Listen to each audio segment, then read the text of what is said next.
welcome to Simple Beauty channel. Today I am going to teach you how to apply banana peel for face.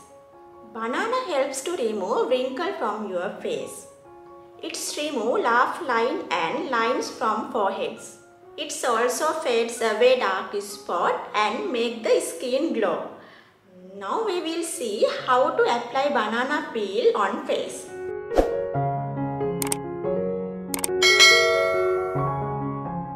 Spray some water on your face. Cut the strip of banana peel 2 to 3 pieces.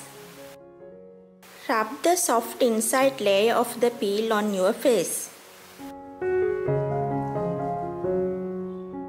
Do this daily for the best result. Rubbing banana peels can help to get rid of dark spot, cure acne and pimples, and also moisturize your skin.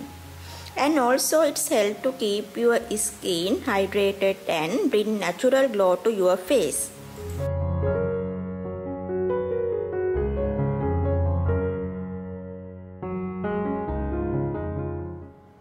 See you in next video.